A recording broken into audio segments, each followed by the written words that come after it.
Good morning, class. Morning po, ma'am. Okay. Morning Attendance po, na. ma'am. Po, ma'am. Attendance muna Morning, tayo. Agapay, Present, ma'am. Present. Arsenas, Present po, ma'am. Arseno, Present po. Articona, Present po, ma'am. Barlaan, Present po. Barot, Bayabas, Present po, Bayabas. Castro, Present po, Castro, ma'am. Ma'am, Barut po, Cruz. ma'am. Present. Sino? Barot, okay. Cruz, Bayabas po, ma'am, present. okay. Cruz, Present po. Present. Juven, Juven, Dabalos, De Venecia, Present po, ma'am. De Vera, Present po. Greco, Present po. Hener, Hener, Gonzales, Present po. Hernandez, Present po. Present po, ma'am. Humamil, Ma'am, Hener po, present po. Present po, ma'am. okay. Present po, ma'am. Humamil. Lorsano, Present po, ma'am. Luna, Present po, ma'am Lozano. Good afternoon po. Present po, Luna. Magnifico, Present po, ma'am. Makahiba, Maliksi, Present po, ma'am. Malyari, Present po, ma'am. Mendoza, Present po. Hutas, Present po. Palmes, Palmes, Palmes, present po. Barcalia, Present po. Rajay, Present po. Ramirez, Present po. Redota, Present po, ma'am. Sancho, Present po. Sarmiento, Ma'am, good morning, ma'am. Present po, ma'am. Talod, Talod. Present po. Chodoro, Present po. Tolentino, Present po, ma'am. Sarate, Present po, ma'am. Juven, Present po, ma'am. Dabalos, Dabalos. Present po. Makahiba,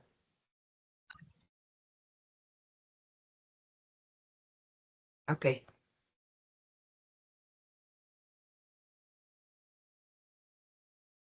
So let's start now with chapter 7.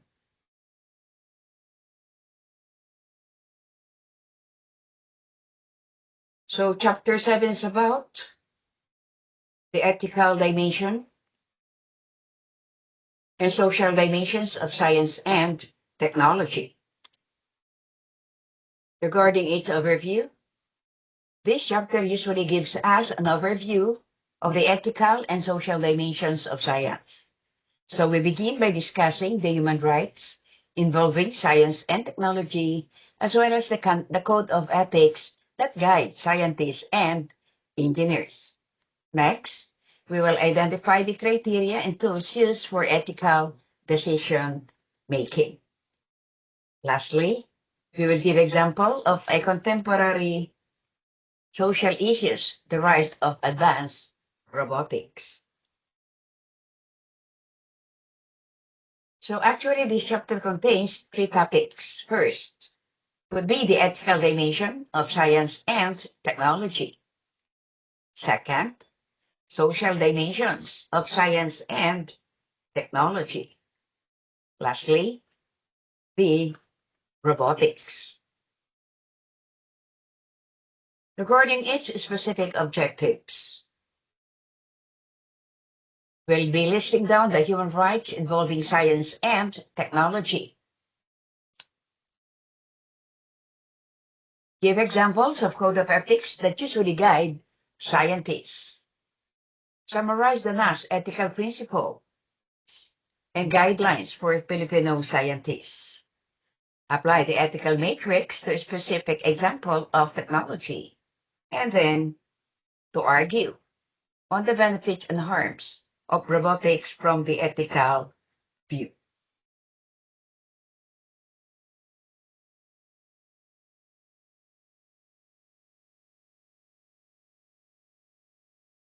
Okay. The human rights to science and technology. So the Universal Declaration of the Human Rights. So the good life entails living in a just and progressive society whose citizens have the freedom to flourish. The human person has the autonomy to make choices, which may enable the flourishing of his or her life and society.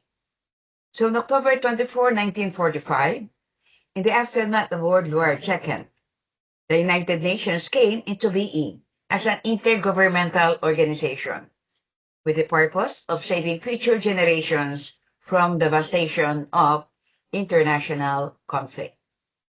So the Charter of the United Nations established 6 principles bodies, including the General Assembly, the Security Council, the International Court of Justice, and in relation to human rights, and Economic and Social Council.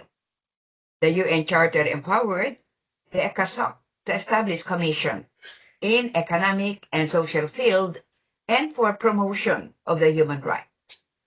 One of these was the United Nations Human Rights Commission, which under the chairmanship of Eleanor Roosevelt saw to the creation of the Universal Declaration of the Human Rights.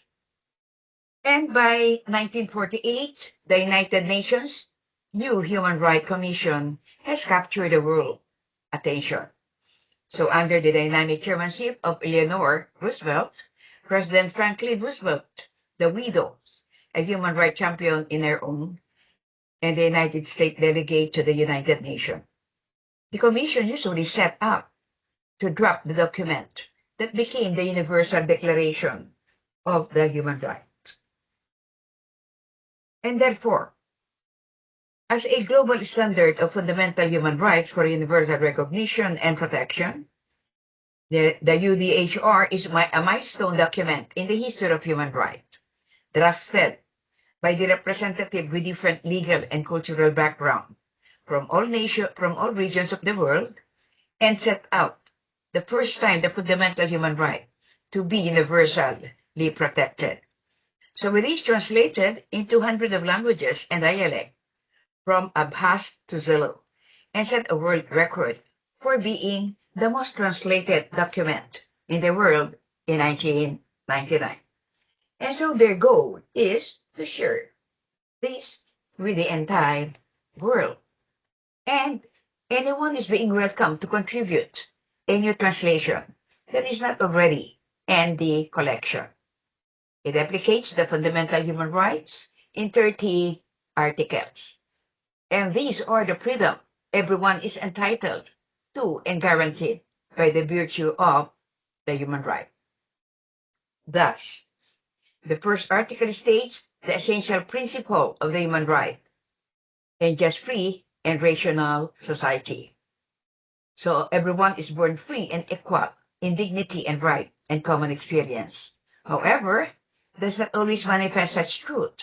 More open than not those who have more to offer are given special treatment, the good life, and nevertheless, as a life of justice demand, not just equal treatment of the human being, but also preferential treatment to those who have less or disadvantages.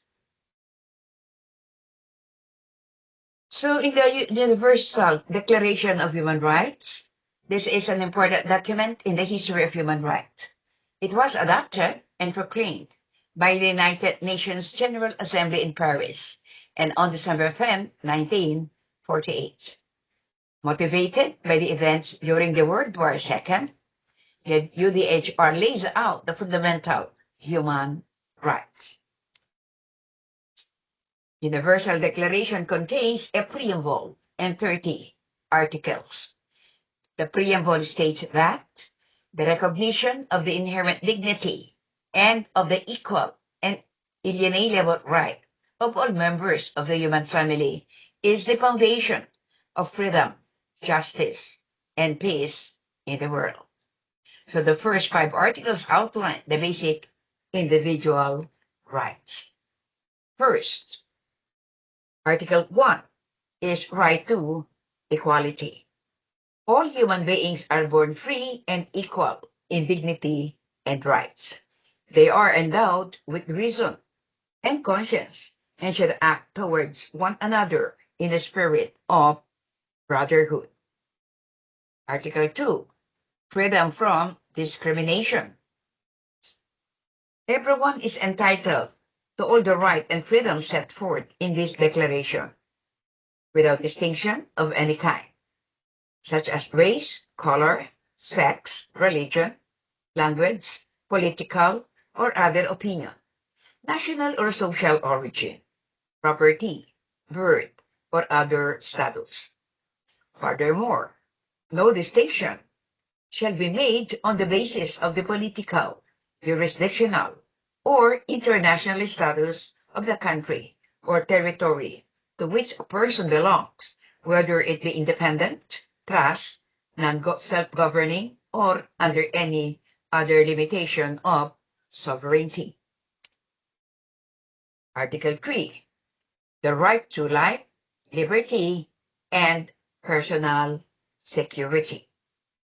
So everybody has the right to life, liberty, and security of the person. Article 4, freedom from slavery or servitude. No one shall be held in slavery or servitude. Slavery and the slave trade shall be prohibited in all their forms. Article 5, freedom from torture and degrading treatment. No one shall be subjected to torture or to cruel, inhuman, or degrading treatment and punishment. Article 6, right to recognition. Everyone has the right to recognition everywhere as a person before the law. Article 7, right to protection before the law. All are equal before the law and are entitled without any discrimination to equal protection of the law. All are entitled to equal protection against any discrimination in violation of this declaration and against any incitement to such discrimination.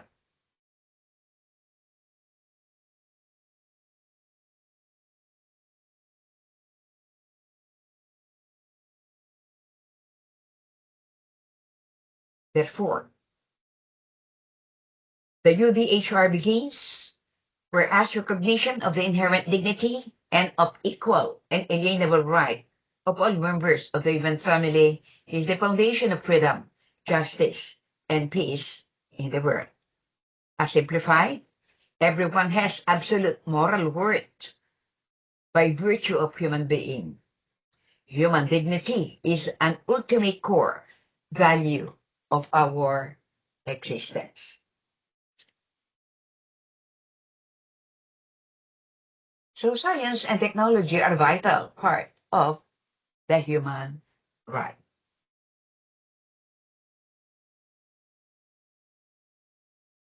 So Article 27 of the UDHR states that everyone has the right to participate in the cultural life of the community and to share in scientific advancement and its benefit. So the right to science and culture, which is one of the core economic, social, and cultural rights. It is also recognized in Article 15 of the International Covenant on Economic, Social, and Cultural Rights Covenant, a treaty adopted by the United Nations General Assembly on December 16, 1966. The scientist as well as the policy maker. Additionally, the application of science and technology should be able to protect the human rights and uplift the human dignity.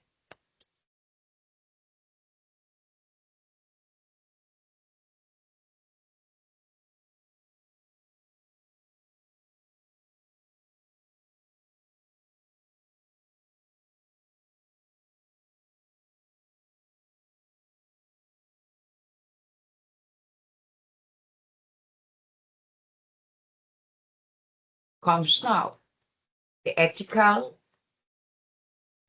dimension of science and technology.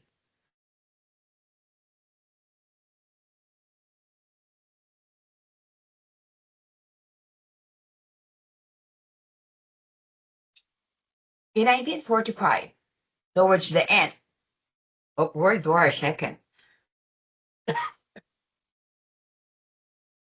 the members of the Nazi Party of Germany were tried for war crimes. The trial became the Nuremberg trial.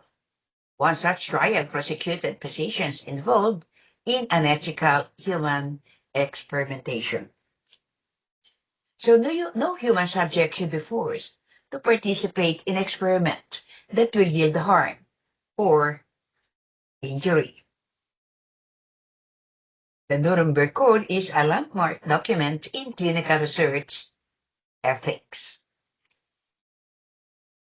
One such example is the Declaration of Helsinki, which was first published by the World Medical Association in 1975. The clinical research ethics is just one of the applications of applied ethics, branch of ethics, or philosophy. Applied ethics examines specific issues such as abortion, animal rights, and environmental concerns, among others.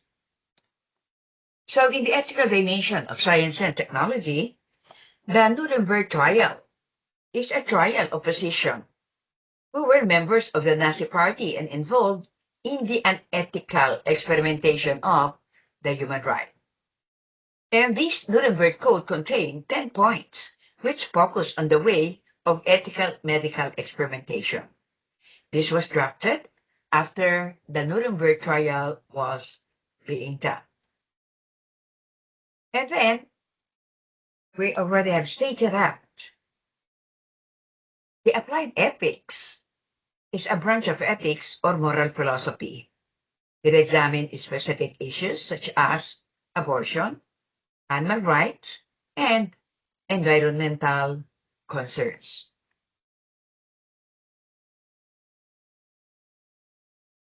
Comes now the ethical dimension in science.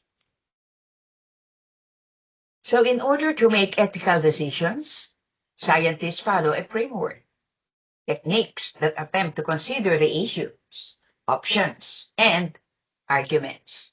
The essential elements in making a decision are as follows. First, identifying the stakeholders. Second, review argument for its option. Making a rational choice from the available options, backed with the strongest set of moral reasons or principles. Identifying possible options or course of actions. And moral issues usually provide distinctive guidance in making ethical decisions. And in medical ethics, the standard approach usually involves 4 principles: autonomy, non-maleficence, beneficence, and justice.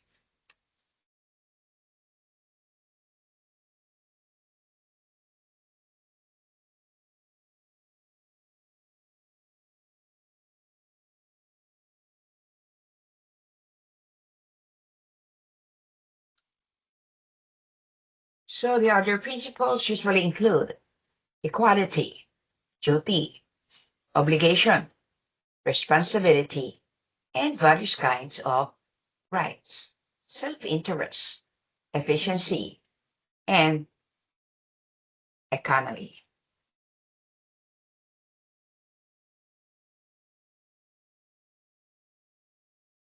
The ethical matrix was developed by Ben Mepham in 1990s, whose aim is to assist non-philosophers in appreciating the value of human insight to arrive at ethical judgment. So the ethical matrix has been further developed and is now being used in evaluating other technologies. The well-being refers to the maximization of good, autonomy refers to freedom, and fairness refers to respect for justice and law. So again, we say that the four principles in medical ethics or economy, non-maleficence, beneficence, and justice. Other principles also include equality, duty, obligation, responsibility, and various kinds of right. So these principles were in conflict with non-moral reason, like interest, efficiency, and economy. So this ethical matrix is an ethical rule tool that was developed by Ben Mepham in 1990s, having its aim to help non-philosophers in appreciating the value of ethical insight in order to arrive at ethical judgment. Thus, it contains three principles: well-being, autonomy, and fairness. When we talk of well-being, it refers to the maximization of good. Autonomy means freedom. Fairness means respect to justice and the law.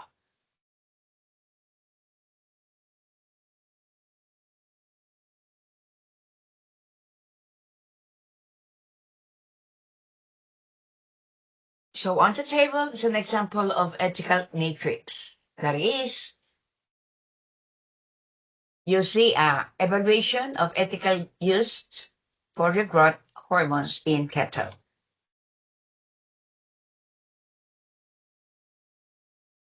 And therefore, we'll now be differentiating the three: well-being, autonomy, and fairness with respect to cattle farmers.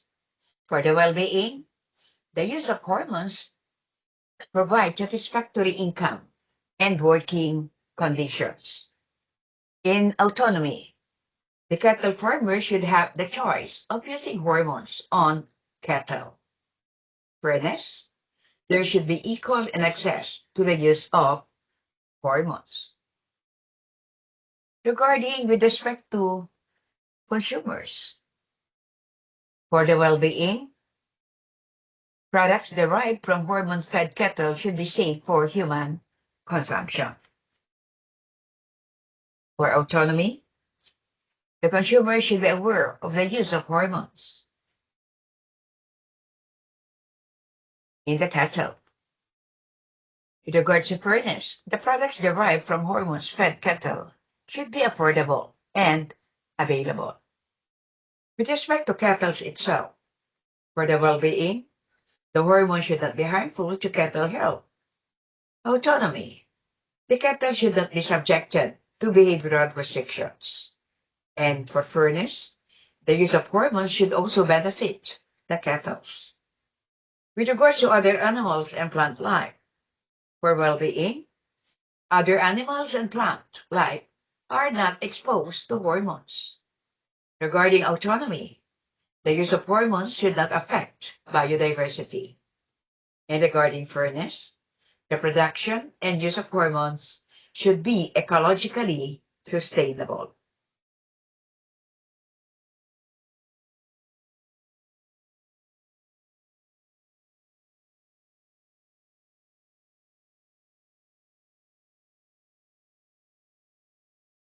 Therefore,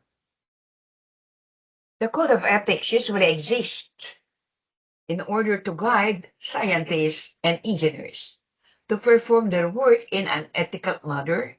In addition, they have the following purposes. Here are now the code of ethics.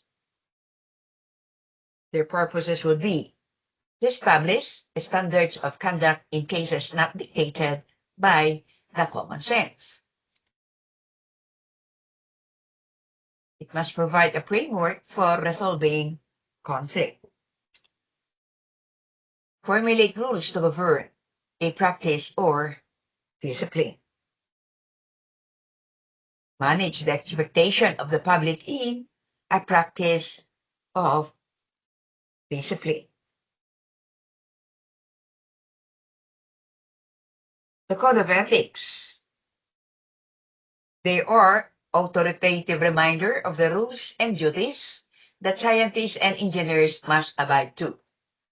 Other professionals and professions have their own respective code of ethics. For example,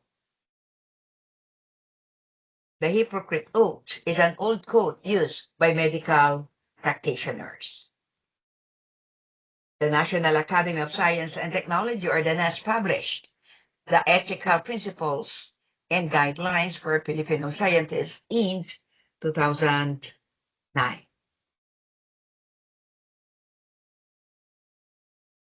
The NAS Ethical Code aims to guide Filipino scientists to achieve a high level of professional and ethical behavior. Therefore, this code of ethics usually exists to help and guide scientists and engineers to perform their work in an ethical manner. The code of ethics are being published documents and are authoritative reminder of the rules and duties that scientists and engineers might abide. Thus, the rules, the different purposes were already made mention. This Hippocratic Oath is considered to be an old code used by medical practitioners. And then, it was the National Academy of Science and Technology who published the Ethical Principles and Guidelines for Filipino Scientists, and it contains a preamble and 8 articles.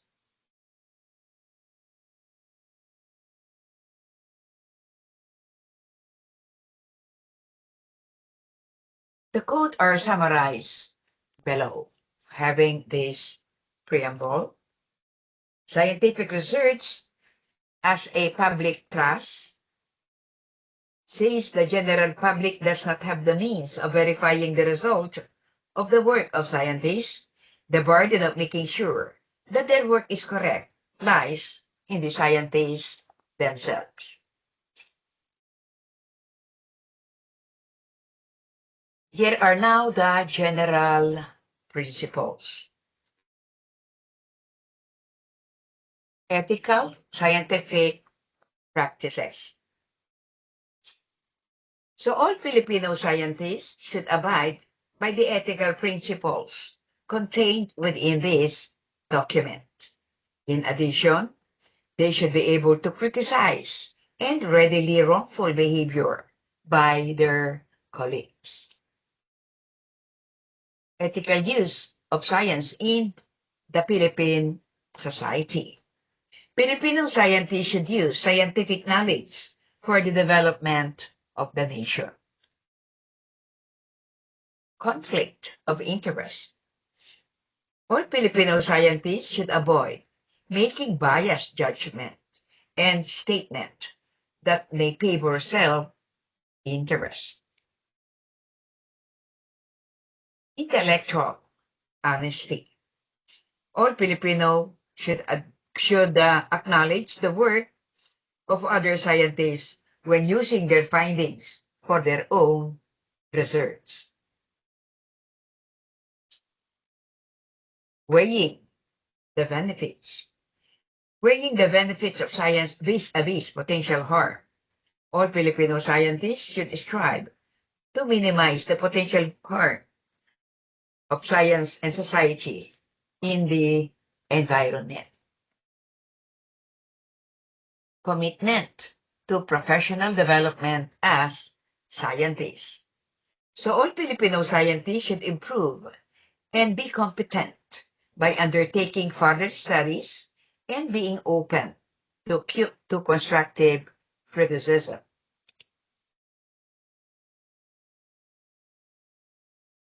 Development of student and other stakeholders. All Filipino scientists should be committed to educating the student and stakeholders in science and to serving as a role model of proper conduct.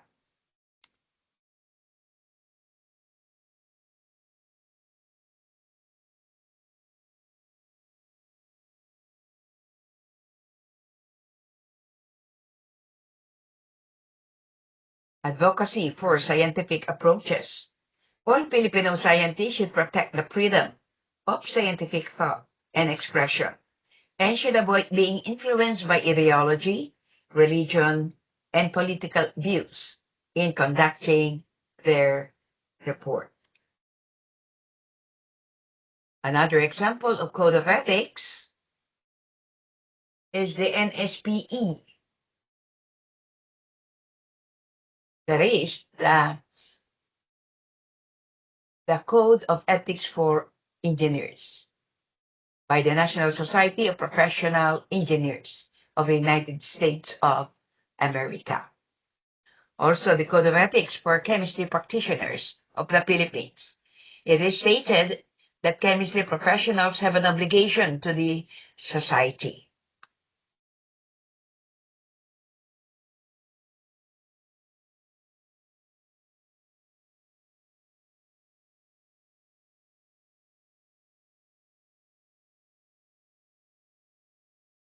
So comes now the social dimension of science and technology, that is, the device paradigm.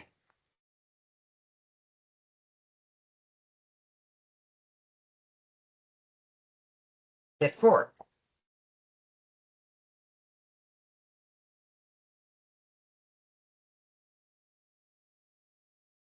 so technology, the techniques and processes used to achieve certain purpose. It can also refer to the knowledge of such techniques and processes being considered as object, knowledge, and activity.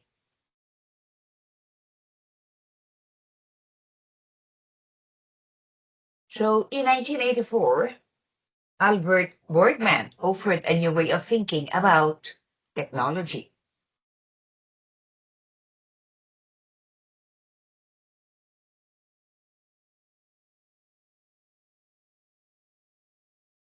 According to Albert Bergman, he states that three essential types of approaches to technology.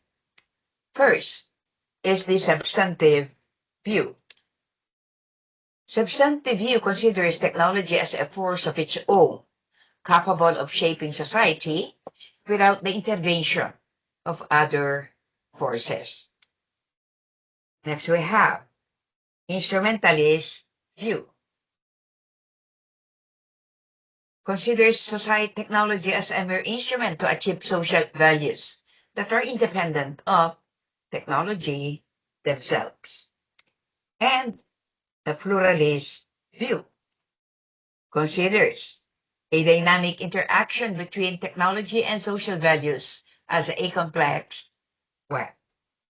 Therefore, according to Bergman, the promise of technology is to bring the force of nature and culture under control, to liberate us from misery and toil, and to enrich our lives.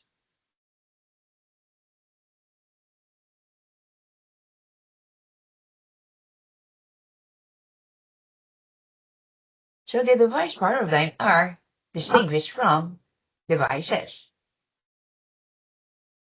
Technology is inseparable from its social context. It is a thing.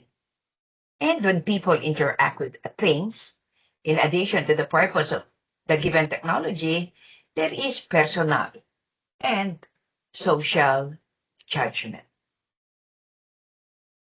And therefore, according to Workman, the devices become readily available because they operate in an instantaneous, ubiquitous, safe, and easy way. The device paradigm also applies to modern technology.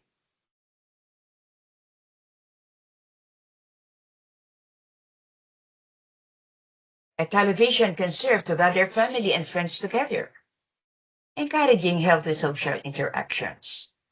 The television can also help us connect to our culture and be aware of the events and issues in our society. So all in all, technology can help us achieve the good life. However, if we simply consume technology as mere devices, we may not be able to fully realize our goal of freedom and happiness.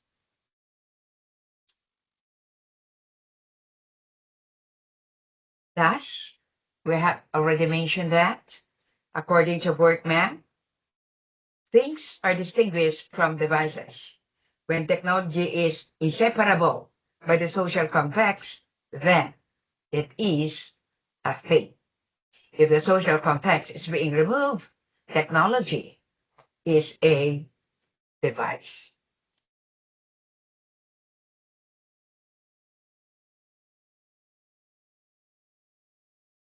Comes now robotics. Is an example of contemporary issue in science and technology.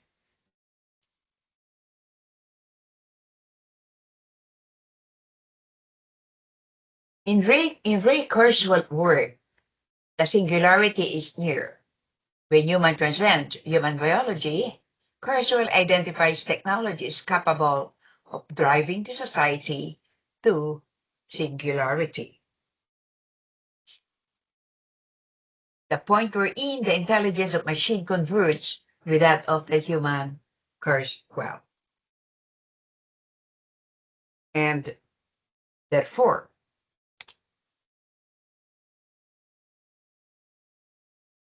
there are three such technologies. First we have the genetics, followed by nanotechnology, and then lastly, the robotics or the NGR.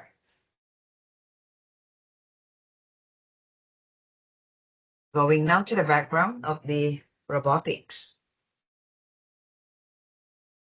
Robotics usually refer to the use and development of robots, which are programmable machines that are capable of motion and interactions with their surroundings. Artificial intelligence is a field of study that usually develops intelligent computational systems.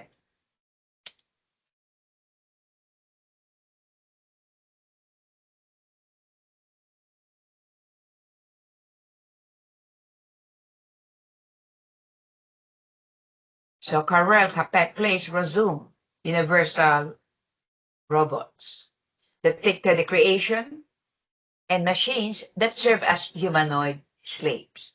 So Zek word robota, which means forced labor.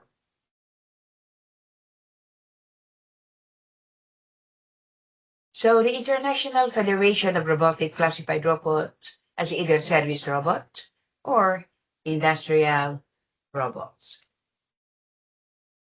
The service robots find domestic and field application as opposed to industrial robots that are strictly used in industrial setting.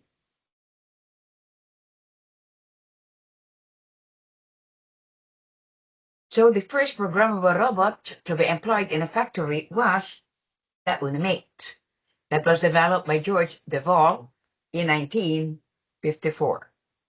The Unimate was developed further by Unimation Incorporated, founded in 1956 by Joseph Engelberger, who will later on be called the father of the robotics.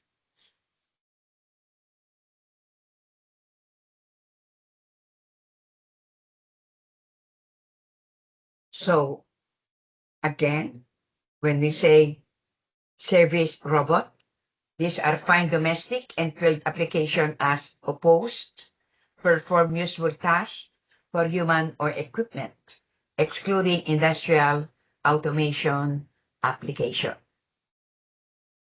And then industrial robots. These are slickly used in industrial setting, automatically controlled, reprogrammable in 3 or more axes. And then the Unimate was developed by George Devol in 1954. It was considered to be the first programmable robot to be employed. It was further developed by Unimation Incorporated, founding by 1956 by Joseph Engelberger, the father of robotics. So robots have a certain degree of autonomy, ranging from partial to full autonomy. Partial autonomous robots require human input. Full autonomous robots are usually equipped with artificial intelligence.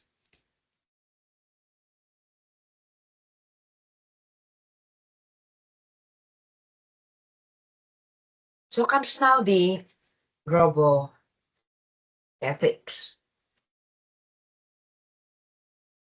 and ethical issues in advanced robotics.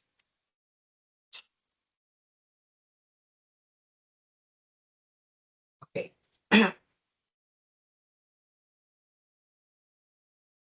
So the existence of such robot and their imminent integration to the society gave rise to a new field of ethics called robo-ethics.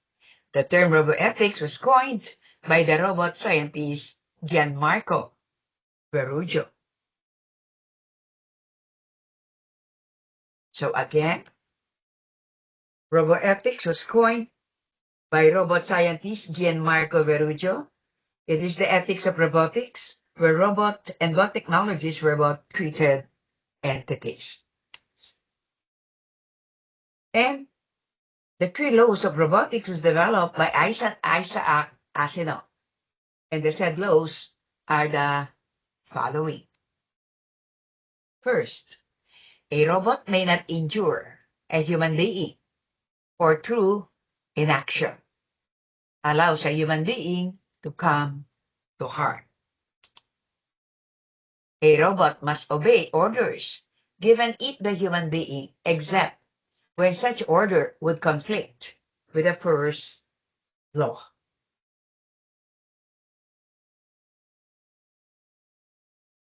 Third, a robot must protect its own existence as long as protection does not conflict with the first or second law.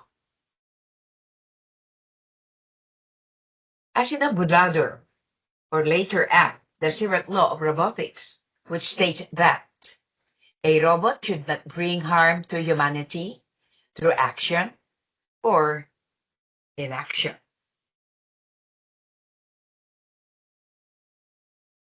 So robotics also aim to develop scientific, cultural, and technical tools that will encourage the beneficial use of robotics for the society and prevent its misuse against humanity.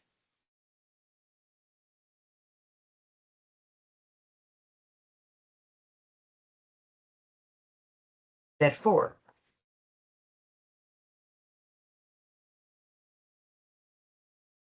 the gaps in ethical issues in robotics mostly exist in instances where robots interact with the human lives. So, in the telesurgery, the surgeon and patients are being separated by a long distance. The robotic liability matrix assigns weight to the liabilities that are to be shouldered by the involved parties. And since liability is shared, no single party is indicted, leading to fairer judgment of the case. And another roboethical issue is the social robots. These social robots are robots capable of interacting with human in a human-like fashion. For example, of this is the ASIMO, that is advanced step in innovative mobility by Honda. A bipedal robot that is being developed to be capable of integrating to domestic environment such as in home and offices. And then Sophia by Hanson Robotics. So this is a human-like robot that is being developed as an all-equipped service and an entertainment robot.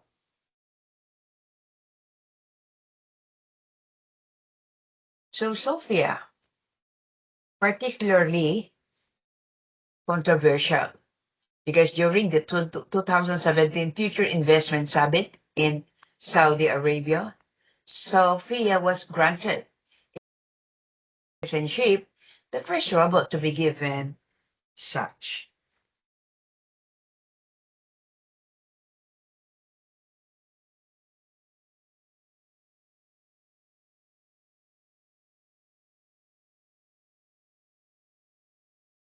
Thus, science and technology allow for the advancement and survival of humanity. As such, all humans have the right to partake in its benefit. However powerful science and technology are, it lacks the ability to weigh in on morality.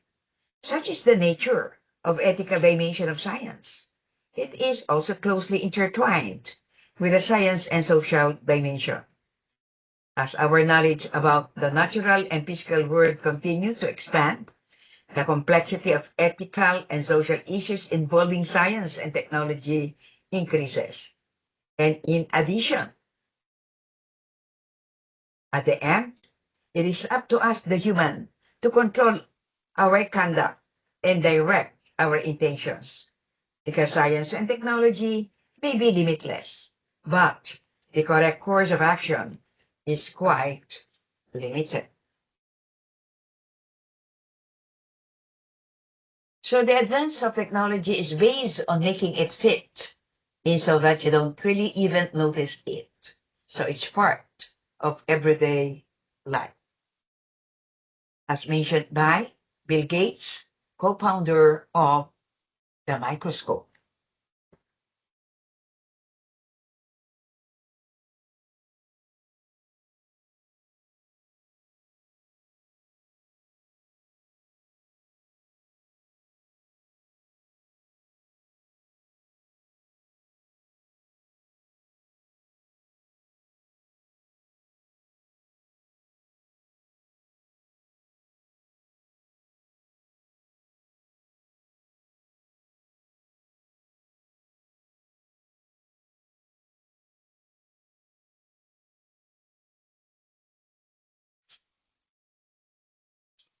Comes now chapter 8, Information Aids. This chapter gives an overview of the background and historical development of information aids. It also tackles the issues and concerns arising from the development of information aids. Pertaining to chapter objective, at the end of this lesson, you should be able then to link learned concept with the development of information aids and its impact on the society. Also to illustrate how the different issues, concerns in information age have impacted our lives. So there are two main topics here. First will be the background and history of information age, and second will be the issues and concern in the information age.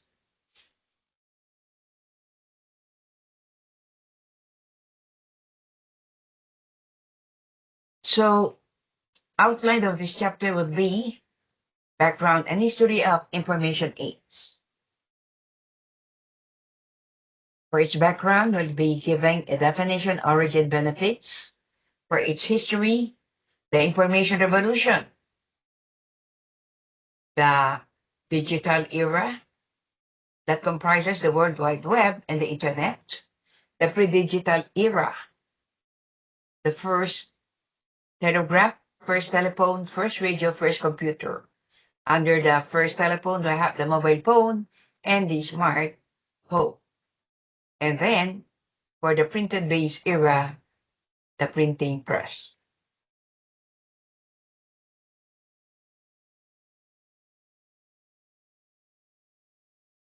Regarding now the issues and concern,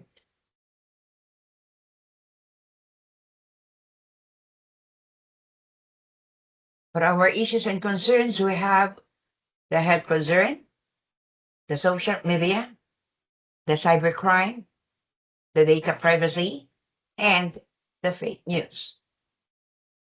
Under the health concerns, we'll be discussing depression, physical concerns, such as the eye problem, the hearing problem, and the brain cancer. Accidents, the anti-distracted driving act. For the social, with regards to social media, we'll be discussing the definition and origin, effect, and categories such as the image sharing, messaging site, video sharing site, social networking site, social blogging site, social community, and the blogging site.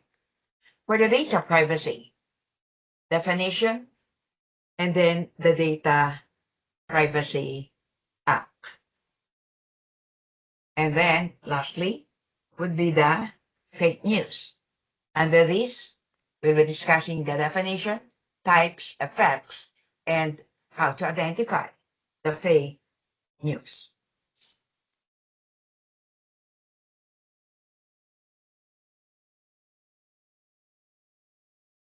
So what is information age? The information age refer to a time period in which people could access information and knowledge easily. It is also known as the computer age, digital age, new media age, and that is the information age. So when these questions is being asked, are we living in this time? Are we living in this time period? Of course, our answer would be yes. We are living in this current period of the human history.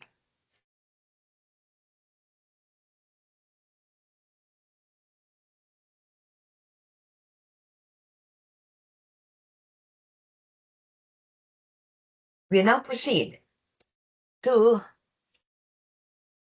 a question. We first consider the history of the theory of information age.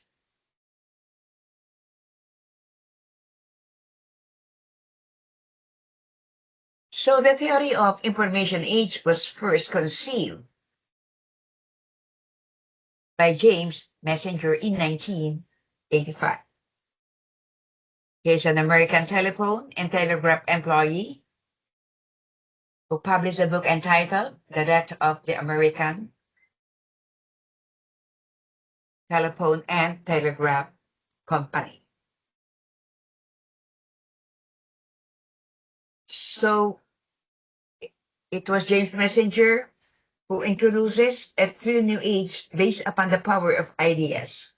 And this led to the effort to create global digital communication infrastructure to enable worldwide interconnection of the computer.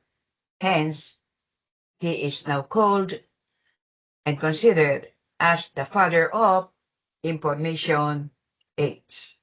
On the other hand, it has typical names: the computer age, the digital age, also the new media age. So the information age affected society through communication, information transfer, entertainment, business, and better living. So what are then the benefits of information age? First, we have for information transfer. That is, when the right online tools, we have access to any information, knowledge needed. For communication, that is, using online resources, we can reach anyone, anytime, anywhere in the world. For entertainment, we can enjoy all sorts of activities or forms of entertainment like movies, music, online games, and others, anytime, anywhere. Another we have for business. We can transact in banks, shop, sell, or do any business transaction anytime in the comfort of our homes.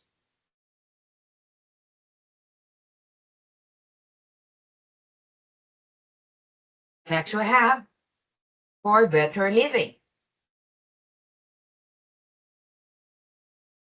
The digital technology in this information age is continuously improving and empowering many of the dimensions of our lives. Again,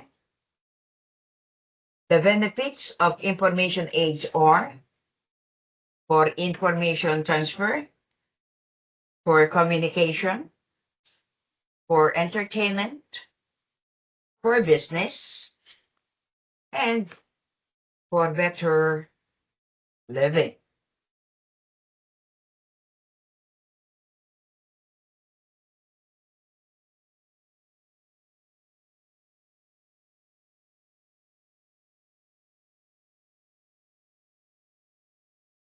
So in the course of history, there have been periods of sharp acceleration or revolution in the amount of information that people had access to.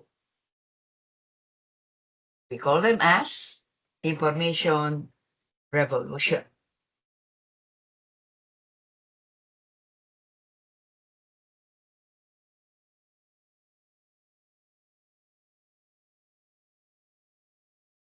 Regarding the information revolution, the first information revolution is the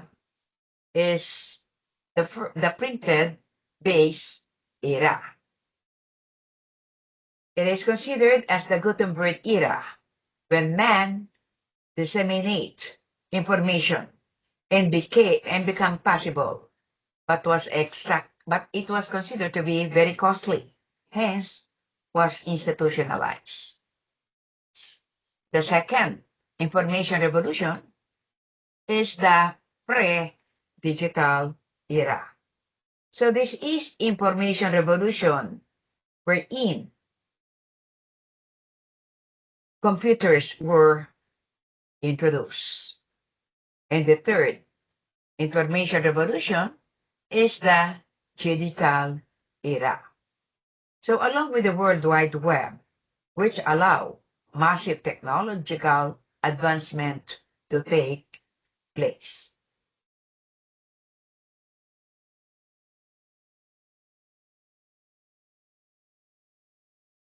So the first information revolution is the print-based era. So this is Gutenberg era, when mass distribution becomes possible, but was expensive and therefore institutionalized. So the print-based era marked by the development of printing press that was invented by Johannes Gutenberg in around 1436. Printing press accelerated the rediscovery and sharing of knowledge, an invention that forever changed the world. The second revolution is dominated by the pre-digital development. So this is the era when computers started to be introduced. So the pre-digital era began in the mid-19th century through the introduction of telegraph, telephone, radio, and computer.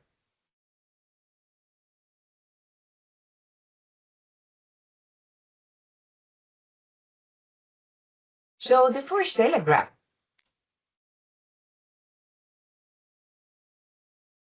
in the 1845, Samuel Morse sent by tapping out the code for each letter in the form of long dashes and short signals in the form of dots. Also, it was converted into electrical impulses and sent over the telegraph wires.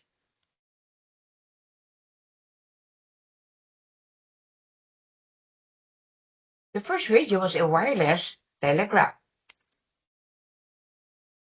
and it is being credited to Guglielmo Marconi with providing the basis of radio as we know it today. In 1894, Marconi sent world first radio signal.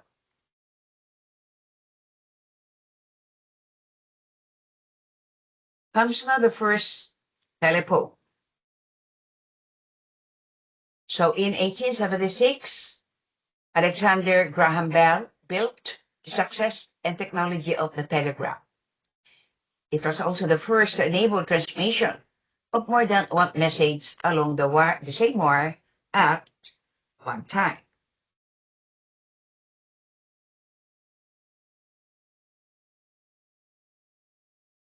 So the first mobile phone was made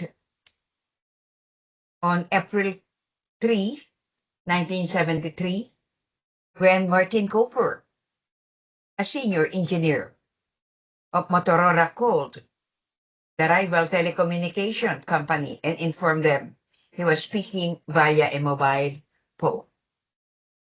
So a mobile phone is a portable telephone that can make and receive calls over a radio frequency link while user is moving within a telephone service area. That's why if you will watch an English television, you will notice that Americans generally say cell, while the British general say mobile. The rest of the world say cell phone.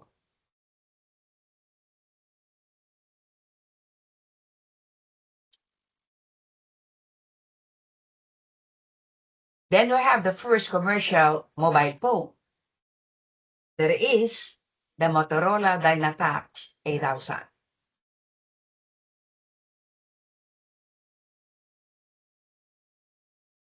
It was the first phone call made in April 3, 1973 by Martin Cooper, a senior engineer at Motorola. This Motorola Dynatax 8000 was released in 1983 and was sold at 4,000 USD. So this is now the picture of the first commercial mobile phone having the following characteristic: 10 hours to charge, 30 minutes talk time, weigh 1.1 kilogram, measures 228.8 times 127 times 44.4 millimeter. It can store up to 30 phone numbers and 6 hours standby time.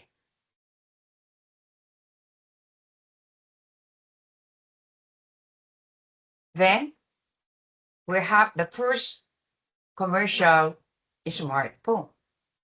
The first commercial smartphone available device that could be properly referred to as the smartphone. It usually began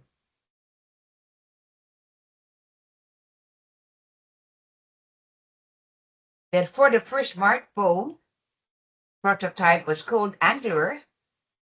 It was developed by Frank Canova in 1992 at IBM. A refined version marketed to consumer in 1994 by Bell South under the name Simon Personal Communicator. So the term smartphone was not coined until a year after the introduction of Simon appearing in print as early as 1995.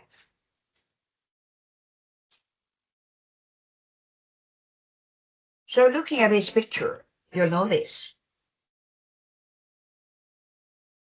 the phones are being started as bulky, but later on become handy and small at the turn of the century. With the advent of more sophisticated technology, it continues to evolve and became huge again. So the figure shows an evolution of the phone.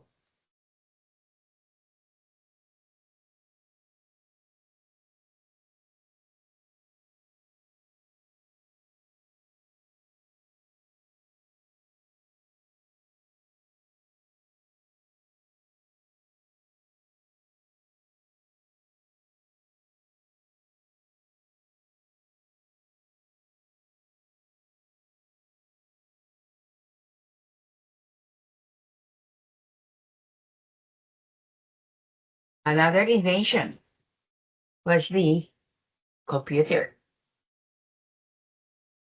So the word computer was first used in 1613 in the book The Young Man's Gleaning by Richard Braithwaite, and originally described a human who performed calculations or computations.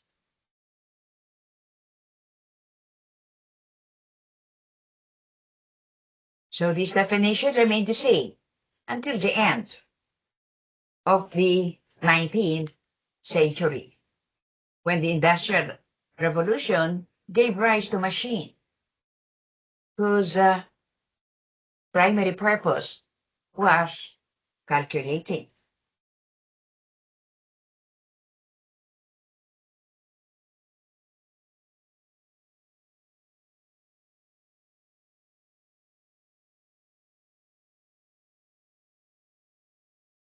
So when was the first computer invented? So there is no easy way to question due to the different classifications of computers. Some historians agree that it was in 1822 when Charles Babbage invented the first mechanical computer that eventually led to more complex electronic designs. Babbage is considered by some to be the father of the computer.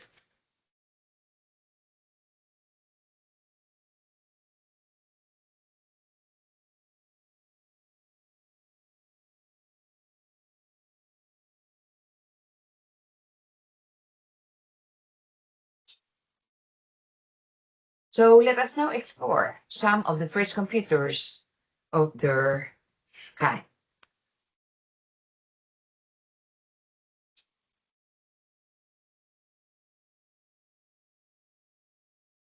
So we have the Z1. This is the first functional computer that was invented by Konrad Zuse in 1936.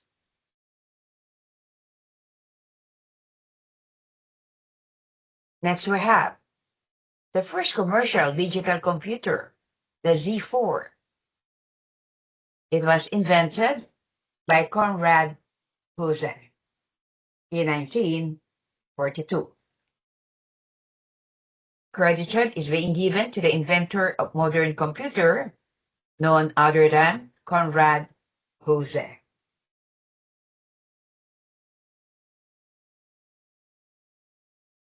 Next, we have the first fully functional digital computer. That is the ENIAC, Electronic Numerical Integrator and Computer. It was invented by John Malchi and J. Presper Eckert in 1946. Having the following characteristic: it can occupy more than 1,000 feet square, weighed 30 tons, use about 18,000 vacuum tubes. Then we have the UNIVAC, that is Universal Automatic Computer. So the first computer with a program stored in memory was invented by John Malchi and J. Presper Eckert in 1951. So what are the characteristics? It could perform 1K count per second. It usually weighs 16,000 pounds, and could use 5,000 vacuum tubes.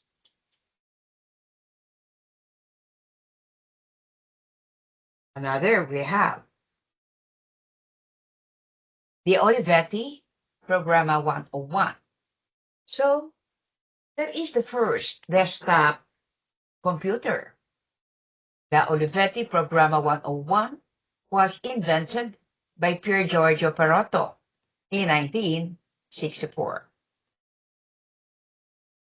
So it is now being characterized by having no screen or mouse, use a small paper tape printer as a visualization device. This is a computer much smaller than those used at the time, and compact enough to be a personal object of someone sitting on his chair at a desktop.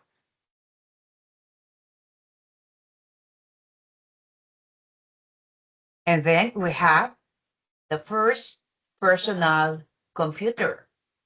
That is the Altair 8800. It was invented by Edward Roberts in 1975.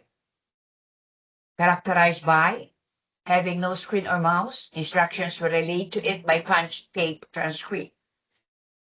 This is revolutionized the computing world by allowing common people to have their own personal computer. Lastly, we have Osborne 1. Osborne 1 is the first laptop or portable computer. It was invented by Adam Osborne in 1981.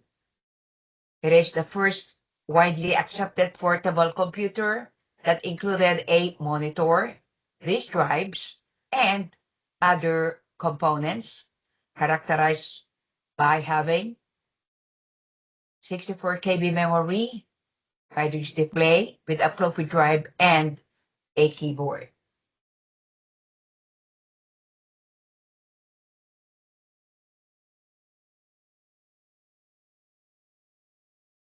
Comes now the third information revolution, the digital era. So it started when internet and World Wide were introduced. As computers and phones continued to be sophisticated, the next challenge to meet was the flow of information. And this is known as the age of internet.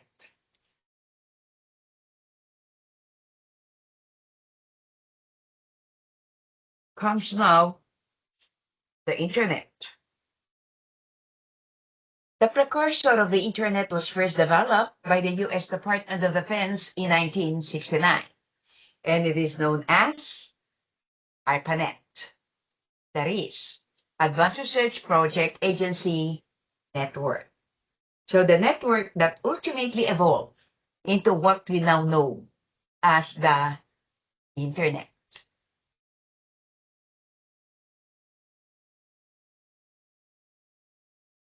The World Wide Web was first launched on August 23, 1991, and started in 1990 when Tim Berners-Lee, the scientist at the European Organization for Nuclear Research, developed the hypertext markup language. Thus, how does the internet differ from the web? The internet is a global network of networks, where the web is a collection of information which is accessed via the internet. And therefore, to illustrate, the internet is an infrastructure, while the web is a service on top of that infrastructure. The internet can also be viewed as a big bookstore, while the web is the collection of books on that particular store.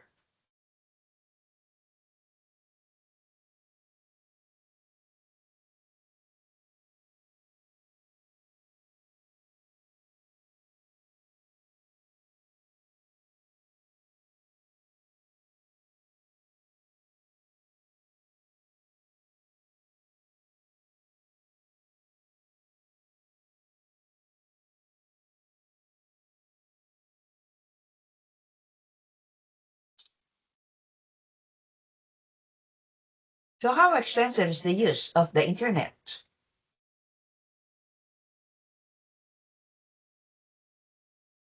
So statistics shows that nearly 60% of the world population is already online.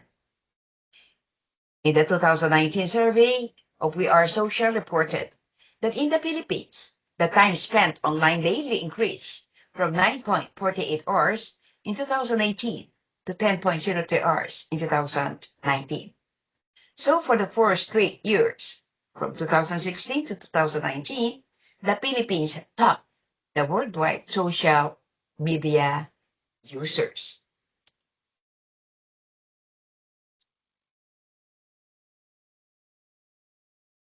So according to statistics, the digital around the world in April 2020, having a total population of 7.77 billion.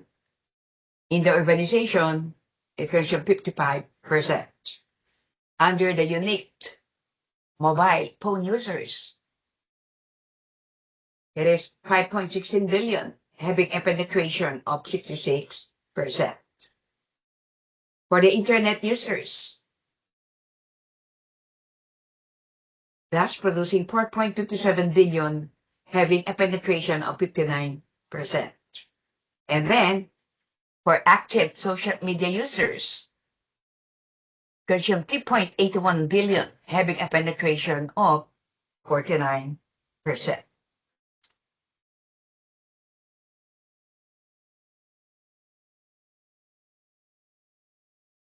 So with such huge time allotted online, there are a lot of issues and concerns that may arise in this digital era.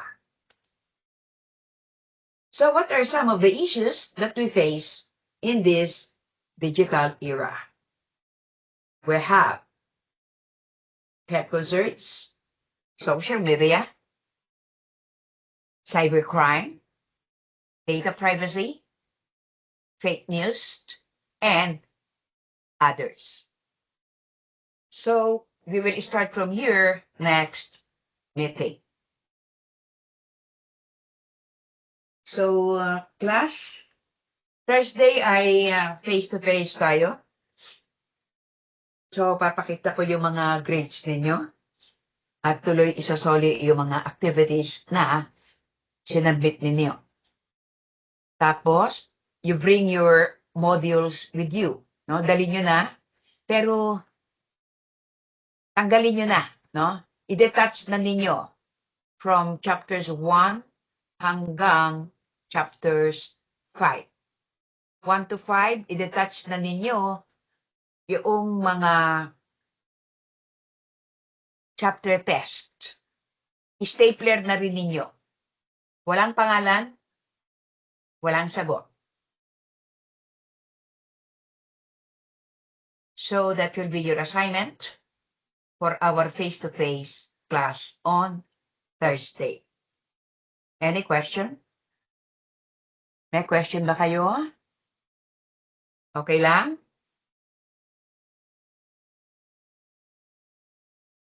So, iba ang panahon ngayon, no? Parang merong virus, merong mga flu.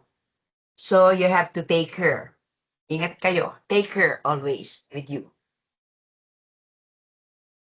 Any question, class? If there is none, then Ma'am, yes. just to clarify po, for Thursday po, gagawin lang po natin is syempre yung sabi niya pong reveal of grades as well as po yung pagsagot po ng chapters 1 to 5 na dapat pilas na po nang walang pangalan na sagot. Sa Thursday, papakita ko yung mga result ng exam, ng test ninyo. Yung long test at saka yung midterm exam. Para more or less alam ninyo ano na ang standing ninyo. Tapos, question po, Yes? since po sabi niyo po na every 3 chapters po, magkakaroon ng quiz. Magkakaroon pa rin po ba tayo ng quiz for chapters 4 to 6 or chapters 1 to 3 na lang po yung quiz then long test? Pwede tayong mag-quiz ng 4 to 6 kasi tapos na rin natin yun, di ba? Pwede tayo mag-chapter...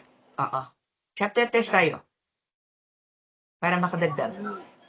I see po. Okay po. Thank you po, ma'am. Sige, ingat kayo. Ingat lang, ha?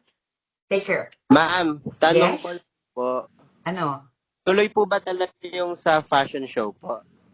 Pagkatapos ng chapter 12, kaya nakita nyo, Sige. sinusunod-sunod ko na eh. Para Sige. maaga tayong matapos, para kayo naman. Kasi 8 na tayo. Pagkatapos ng 8 na to, susundan ko na ng 9. 9, 10, 11, 12. Tapos kayo na. Hindi natin kasi alam ang panahon ngayon eh. Any other question? Thank you po. Ingat kayo ha. So, see you face to face on Thursday. Goodbye, class. Goodbye po. Okay. Thank you po, ma'am. Okay, ingat. Kita-kits po.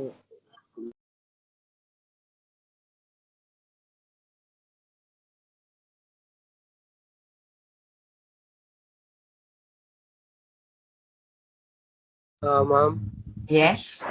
sa attendance po, makihibag po. Attendance? Sino? Makihibag po, ma'am. Sino? Makahibag po. Makahibag. Okay. Ikaw nga lang ang wala eh. Okay, sige, ingat kayo. Thank you po, ma'am. Okay.